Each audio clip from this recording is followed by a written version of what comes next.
Hello everyone, welcome back to our channel. Hope you have a wonderful day. In today's video, we're going to talk about how to save for a house deposit based on your principal place of home. Your first ever home. Maybe you're just living for 6 months, who knows. But how to save it for you to have a principal place of residency. If you like this type of content, guys, don't forget to subscribe, comment.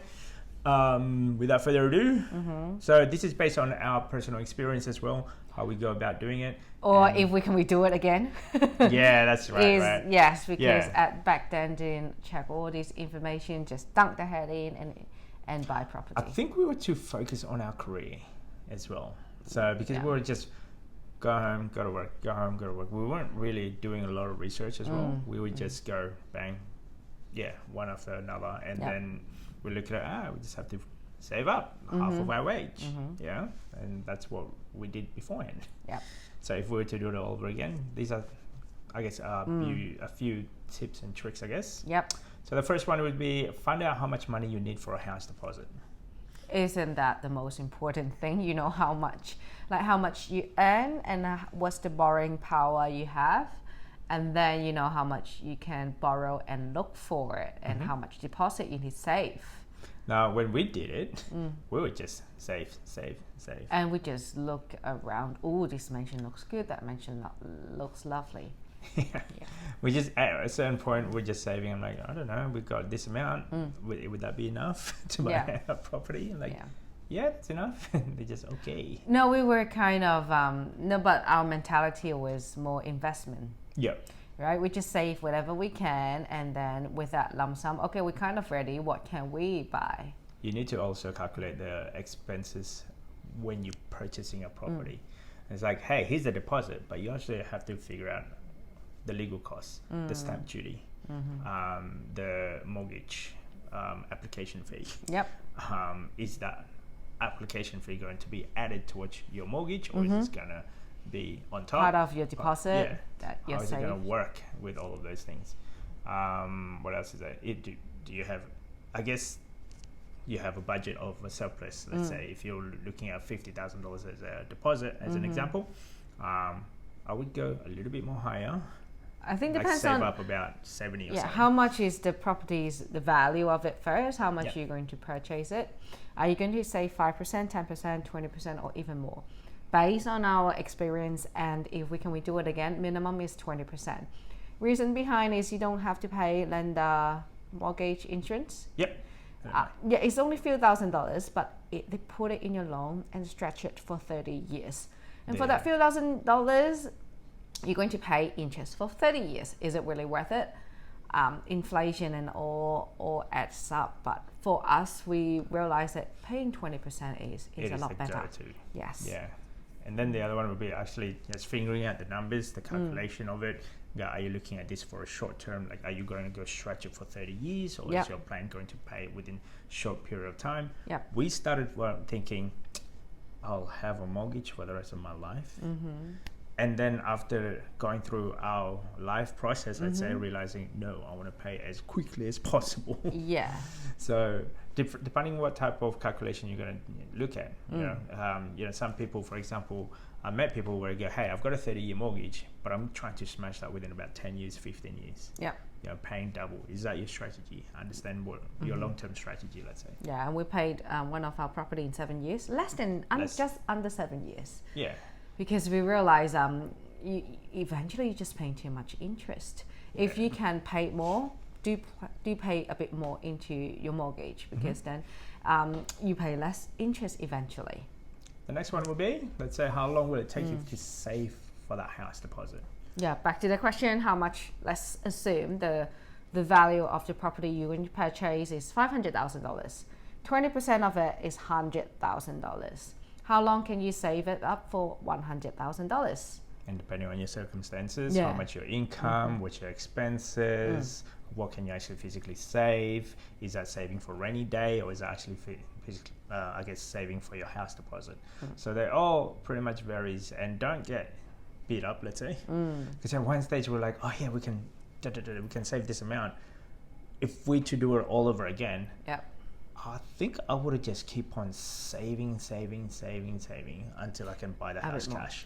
Because there were a lot of unforeseen circumstances. For example, when we first started investing or buying properties, we didn't know eventually 2 of us are not going to work. We were on a single and we were working both time, full time. Yeah. We don't have kids. We don't have a lot of overheads. And then little things happen around life. Yeah, one is your life circumstances change. And second, who knows, even you working full time, are you 100% sure that you can keep your job? Is the company not going to fire you, or is the company going to be there forever? And also interest rate. Is you cannot control that at all, because it's about inflation and the government decision.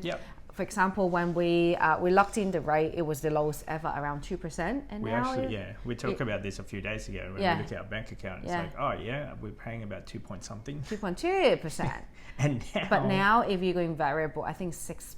6 to 7% or something like that, just under 7%.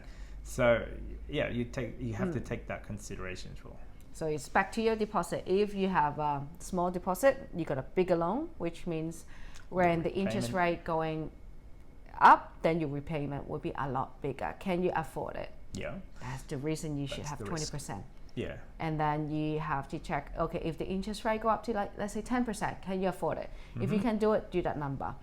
I just feel like if you be more conservative, life will be a lot more stress-free. We had a client of ours where I go, okay, I'm paying roughly, I think it was like 4%, and now becomes 8%. Like, ooh, that's hurting. Yeah, that's a lot, a big jump. You know, we had another one also that was paying at 6%, that now becomes 9.5%. It's like, the repayment, it was massive, the gap. Yeah. You know, I think it was like from 6 to 1,000. Like that's an extra $400-500. $800 to $1,100, something like that. So that's a massive gap. Can you afford that? I guess the gap to make that. And that's per week, not per month. Yes. Okay. The other one would be a large deposit. Will save you money, definitely. We mentioned that bit previously. A minimum, if I were to do it all over again, I would go minimum is 20%. No, I was thinking minimum. You will say 50. But technically it's 20% plus a 20, buffer. Yes. Like 20% is just a deposit, but I would have an extra 10%. This is in case of emergency, in case the interest rate going up, in case if you have a I guess anything that repair for the property, that's the other 10% or so. Minimum is that. Yeah. So how long does it for you to save for the 100K? Plus 10%? Plus 10%. 10 years? Maybe. So depending on your income, obviously. Start saving when you're a teenager. I think that's going back to the habit as well. Yeah. If you change your habit from having a lot of spending to like really just I guess be in that goal, that mindset, let's say. So the other one would be thinking about the loan to a variation ratio. The value ratio. Yeah. So that's I guess mortgage lenders insurance will kick in. Ever consider that as well, because you don't want to pay over the 30 years. That interest you could save a lot of money in that instance. The other one would be get on top of your debt. If you have any debt, you can't really save money. You have to tackle your debt first. If you don't pay it off, you're going backward. You're not going forward. If you have any personal loan, car loan, or student loan, just pay them off first as soon as you can. Because once it's off, let's say each week you're paying $100 for your loan, then that $100 can go towards to your saving.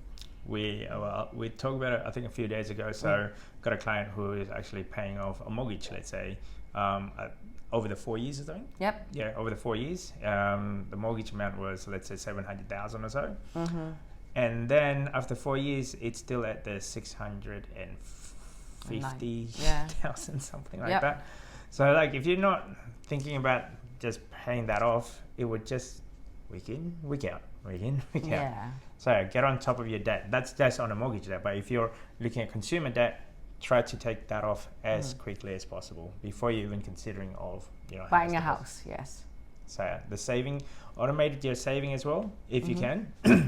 That goes with your repayment. What else is there? Well, when especially if you're PAYG, you can foresee your income. for us, we automatically allocate money, go to super, go to saving. I have these because I have a high interest online account. So every month I have to deposit a minimum of $200 to activate that high interest to receive that interest. So I just automatically each month, first of the month, I put a transaction $200 into the account.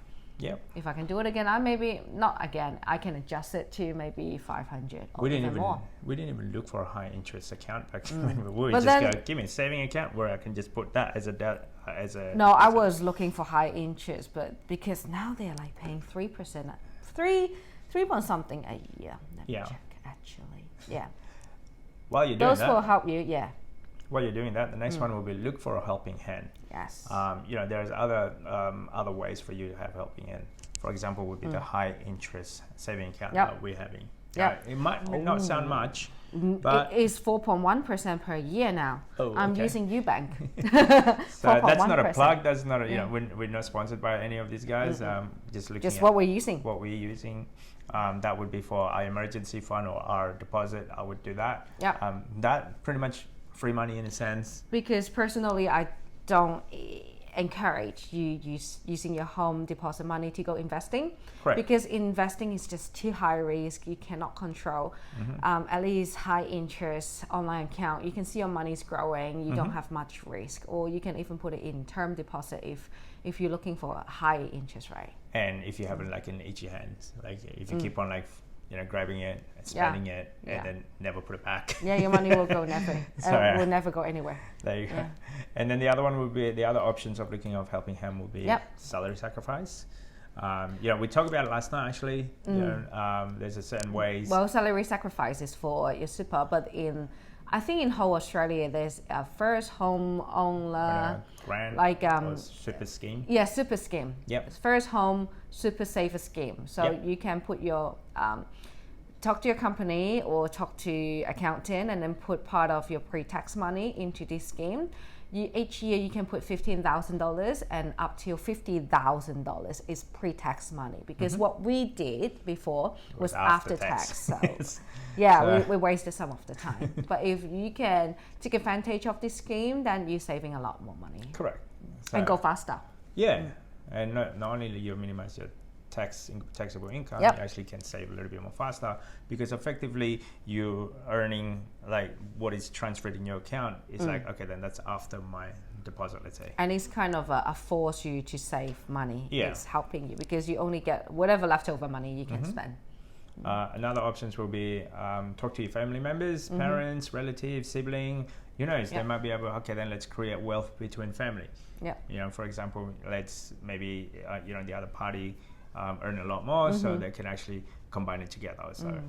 So another one would be first home buyers assistant.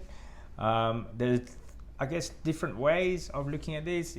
Some instances, if you buy a new home or existing home at the current state, well, actually back in 2021, let's say, if you buy an existing home valued $650,000 or less, there's no stamp duty transferred or so. Yeah, that's in New South Wales, right? That was in New South Wales. Different state has different rules. And that was back in 2021. So it might be different by the time you're actually watching this. So figure out, I guess, in each state what are the schemes out there that you can that you can tap into.